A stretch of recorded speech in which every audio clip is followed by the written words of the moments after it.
As full-time sailors, we're always at the mercy of the weather. We can try and plan ahead, but ultimately when the conditions change, we have to prioritize our safety and make sure our boat is secure.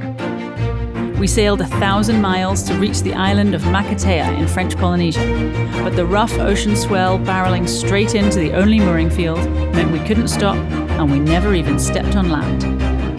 After months of sailing and 3 attempts to visit this island, it's crushing to face up to the reality that we might never have the chance to discover the real magic of this place.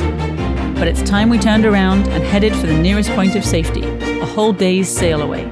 The perfect plan, or so we thought.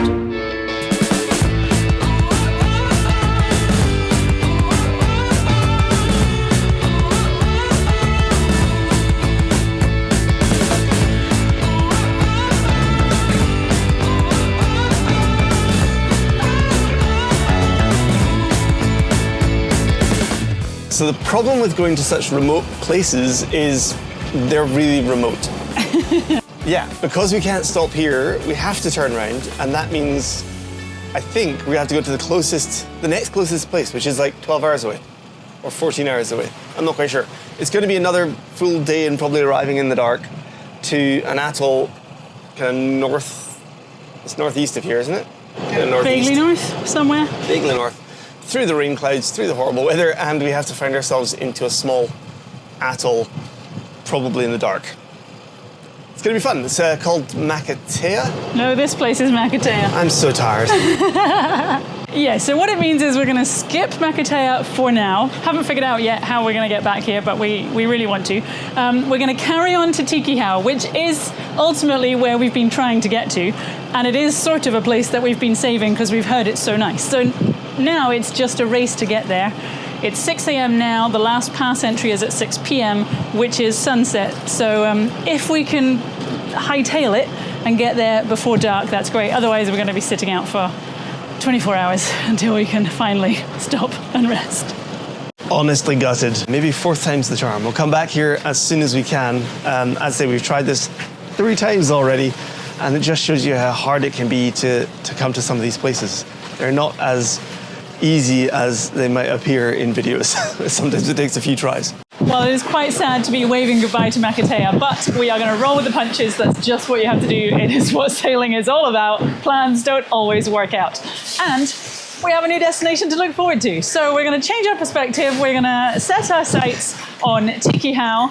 It is the last atoll in the sort of string of atolls that separate Tahiti from the Marquesas, and it is described as the most beautiful atoll in all of the Tuamotus. Now, we have been to some absolutely stunning places in the last year and a half, and so I cannot wait to find out what this place is like. The diving is apparently incredible, and there's a whole bunch of stuff going on inside the atoll as well. So, we're heading this way, let's go!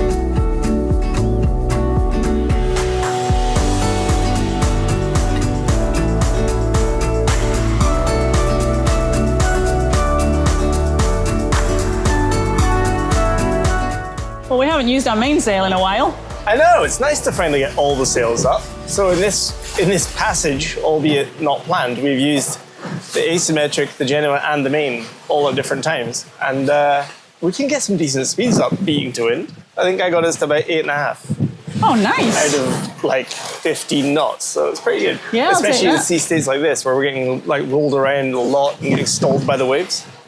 But yeah, I'm taking it easy now because, of course, I had a lot of fun going really fast, but now we're a bit too early. So, trying to slow us down. So I've got us down to 5 knots. Oh, well done.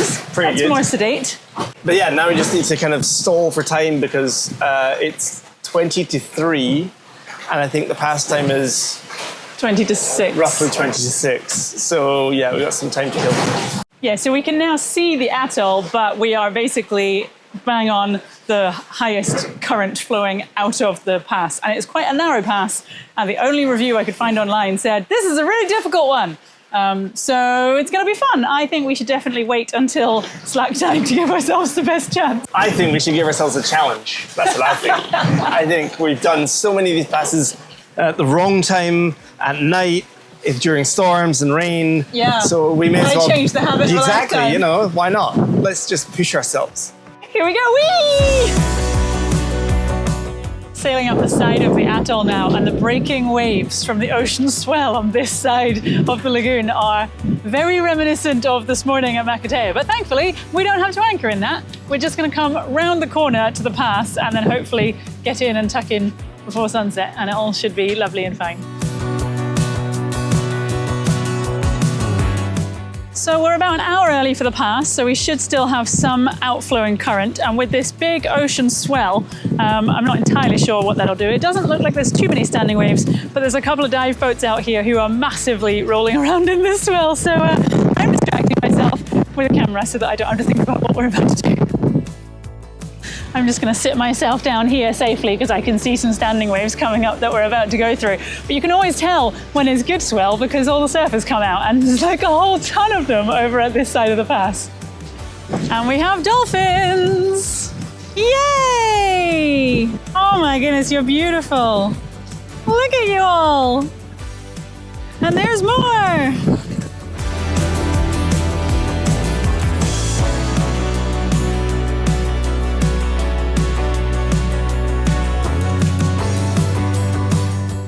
I suppose dolphins is one way to distract me. I was just saying this morning I'd like to see a couple of dolphins, so thanks guys.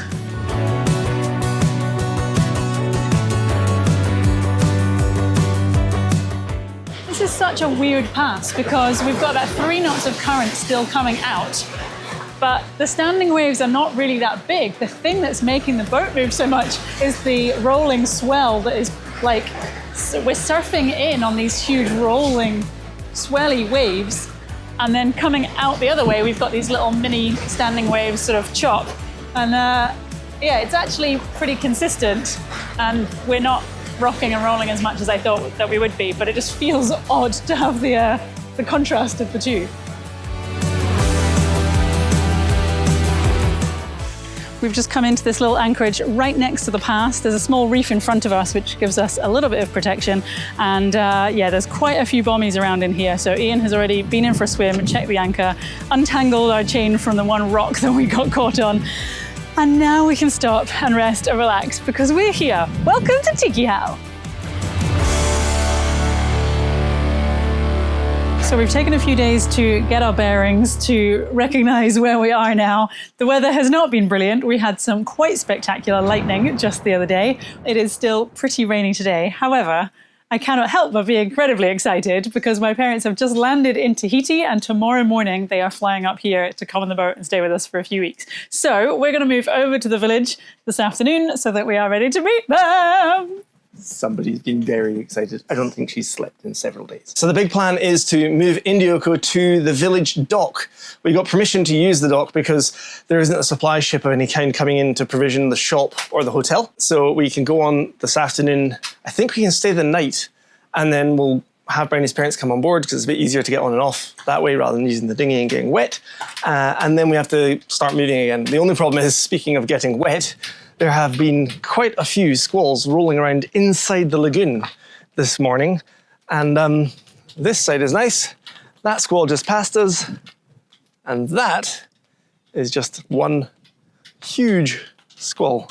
And it goes all the way around the front of the boat. So already getting wet, gonna get wetter.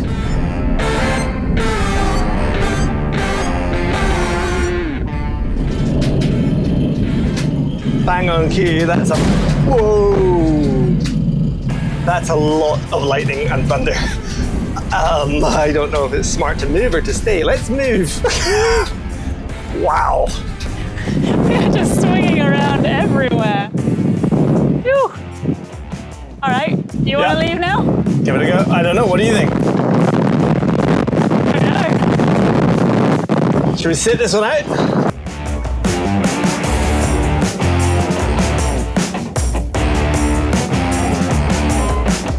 So I don't know what we've managed to capture and what we haven't, because our cameras are getting very wet and out of sync, but we dragged anchor a little bit. We're either holding now or we're using the engines to hold ourselves in position. We had a tarp drying out, which has blown off and floated away. And yeah, this is wild. Lightning we had a crack like right on top of us. Now it's about 600 to 800 meters away from us, I reckon, based on counting. A very scientific method of guessing between the lightning and the sound of thunder. But we actually had some people who follow the channel just drop by to say hi right before all of this. And they're in a kayak, so they're somewhere out here in this horrendous storm. So we're just calling the boat next door to see if they can see them. And then hopefully they're safe and they're okay, because this is like a proper heavy squall. Remission, this is Indioko, over. Yeah, we've been in lightning storms before. There's another flash. And it's never fun.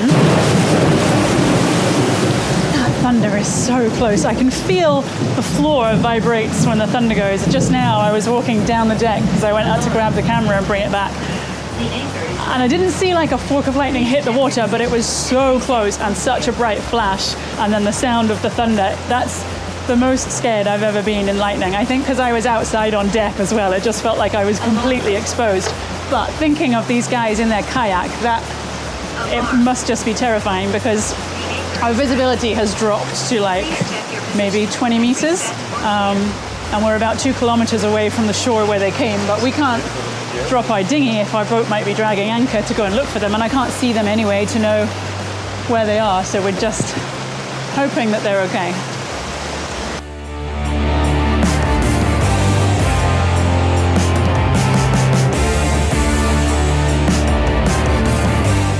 This has to be the worst lightning storm we've been in, and we've seen quite a few really bad lightning storms, but this one is on top of us. That's 2 or 3 times where I was convinced we either got hit or a boat next to us did. So yeah, this is not going to be fun. So we do have both engines running in case you do get hit. That means the diesel nannies will just keep going. Obviously navigation and stuff will crash and die if we get hit by lightning. We'll lose a lot, including our batteries. I haven't managed to get our radar to wake up, which is slightly concerning. And I still haven't found these kayakers. Yeah, so it makes it slightly scarier because we... Oh. Okay, the only thing that is making this better is that now is starting behind us. So I'm feeling like it is passing overhead, but it's sort of echoing off the sky either side of us. So we've also stopped dragging, which was a big concern for a while. Yeah, if we had to maneuver in this with like zero visibility, then there is every chance we would just be running into the coral bommies that are all around us. What also is not making this any more pleasant is that friends of ours were in this exact atoll and got hit by lightning just a couple of months ago. They're currently in Tahiti refitting all of their electronics and having a really hard time of it. So it's like when you know that the thing you're nervous about going wrong has gone wrong. Oh, the radar's woken up.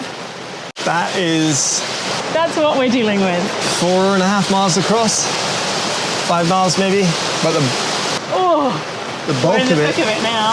I think this is the section that's drifted over the top of us, and I think we're on the edge of that. And this is the atoll. Sorry, this chartplot is so busted, it's terrible. This is the atoll itself.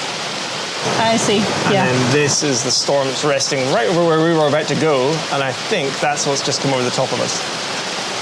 So the reason that we dragged anchor is because the wind died for like 5 minutes right before this storm hit, and we spun 180. So we had our bum to the little island that is here, and we were thinking, oh, that's not great. We're getting a bit too close to the coral. We thought that's why we should lift anchor and leave.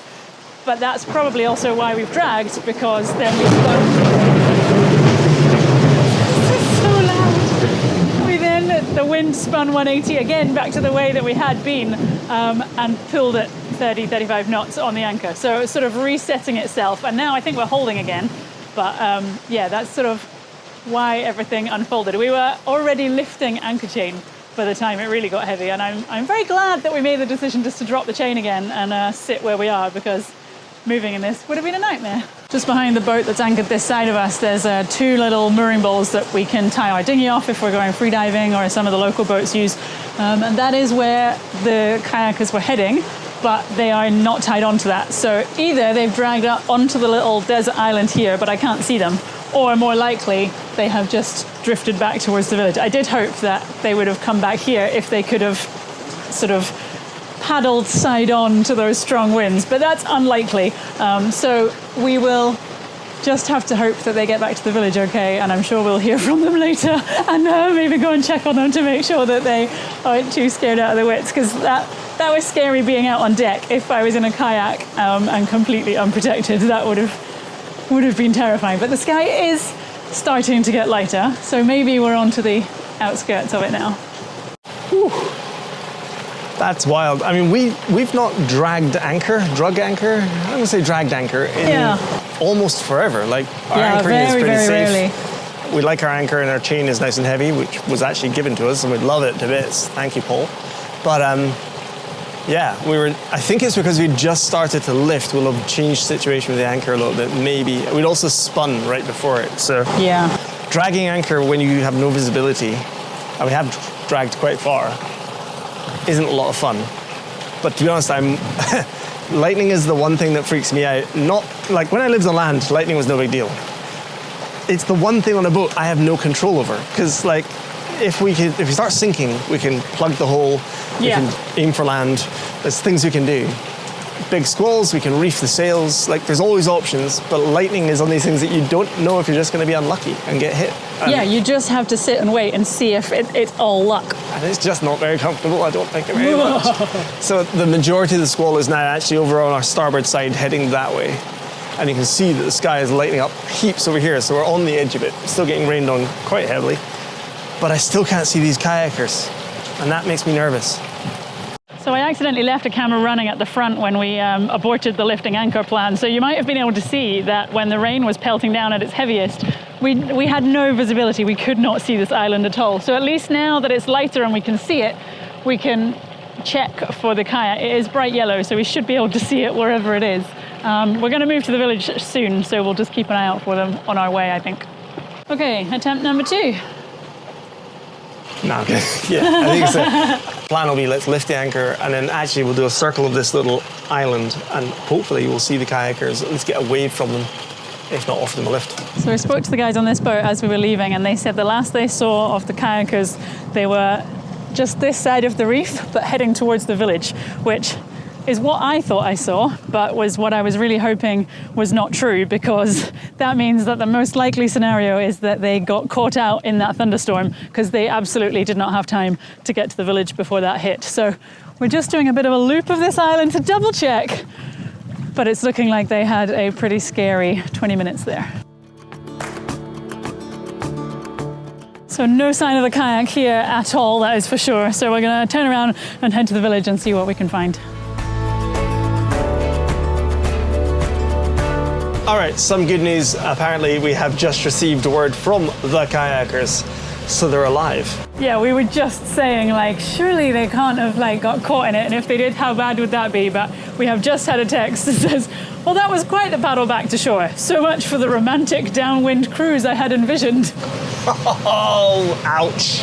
Oh, hit the camera. Twice. But yes, so that means that they at least got back safely and are still alive. So that's good news. Whew. Okay, call off the search. Oh, that must have been terrifying. I wouldn't have wanted it. So the anchorage here in the village can get quite rolly because it's completely exposed to the southeast, which is where most of the winds come from. So thankfully, the dive shop have said that we can just pop in here and tie off to the dock for the night. And then early tomorrow morning, we won't have to battle with trying to fit all of the suitcases into a dinghy and sort of fight our way through chop.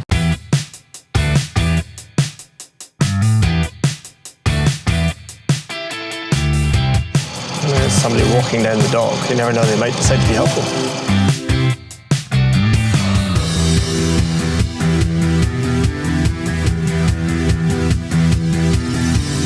Well, there you have it. Slightly soggy, and with the sound of thunder still very much in the background, I think we can safely say we're on the dock. I'm so excited. All right, in a slight oversight-ish, it's like a 25-minute walk to the airport, and we've not organised any way of getting back with any bags. Sleep-deprived people who've travelled half around the planet, you know, the usual. So we're going to see if they're up for the walk back. At least it's like 6:30 in the morning, so it's not too that hot warm. right now. Yeah, I think this will it's be. just like a cultural welcome. It's like, look at the place you've landed. You get 20 minutes to soak it in. Baptism of fire. However, what it also gives us a chance to do is to find some. So there's a tradition here of putting. We've showed this before. You put a flower over your ear. Left side means you're married. Yes. Right side means you're single and on the look. On the hunt, as it were. So we've picked up a flower for each of them, and we're going to see if Brioni's dad is prepared to take on cultural norms of the location he's visiting, or if he's going to stay the hard Cornish man that he is. I wanted to get like a big flower lei, but we didn't find anyone who made them, and I haven't picked not in enough time. flowers to make one in the next 20 minutes. Nope.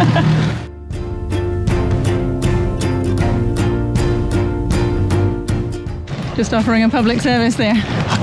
I think it's fairly universal that you're going to assist the community by coconut disposals, or at least removals.